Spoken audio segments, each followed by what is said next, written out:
আমিও ভালো আছি। দেখুন, পুতুলের পরিবার চ্যানেল থেকে আজকে সুন্দর একটা রেসিপির ভিডিও নিয়ে চলে আসলাম। চেলা মাছ কচু দিয়ে হবে।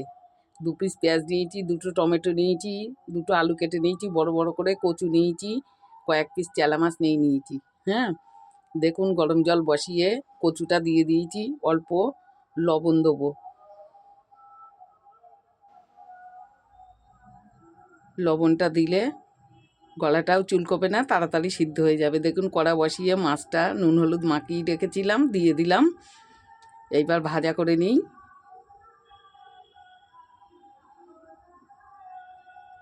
আমি অল্প অল্প করে উল্টে দিই। চেলা মাছ দিয়ে কচু দিয়ে ভীষণ ভালো লাগে, মান কচু দিয়ে। দেখুন মাছটা ভাজা হয়ে গেছে, তুলে নিচ্ছি। আমি এবার এই কড়াতেই পেঁয়াজ কুচি দিয়ে দিলাম,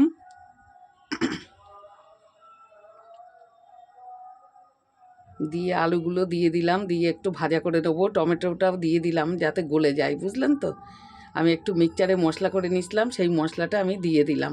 পেঁয়াজ রসুন আদা বাটা দিয়েছি আগে, আর এই দিলাম জিরের গুঁড়ো, ধনিয়ার গুঁড়ো, লঙ্কার গুঁড়ো, হলুদ, লবণ। এবার এটা একটুখানি প্লেটটা ধুয়ে জল দিয়ে দিলাম। এটাকে এবার একটু কষিয়ে নেবো ভালো করে। একটু ক্যাপসিকাম দিয়েছি, সেটা আর আপনাদের দেখাইনি। দেখুন এবার কচু, সিদ্ধ করা কচুগুলো আমি দিয়ে দিলাম।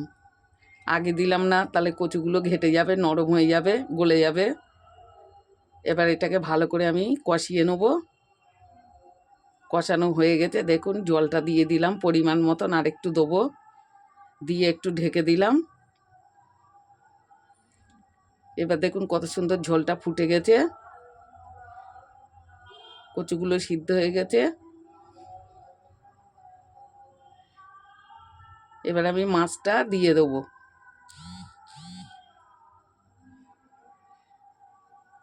দিয়ে আমি খুন্তি দিয়ে একটু চেপে চেপে ডুবিয়ে দেবো, যাতে ঝোলটা মাছের মধ্যে মিশে যায়, তাহলে সুন্দর টেস্ট হবে তরকারিটা। আবার একটু ঢেকে দেবো 2 মিনিট মতন।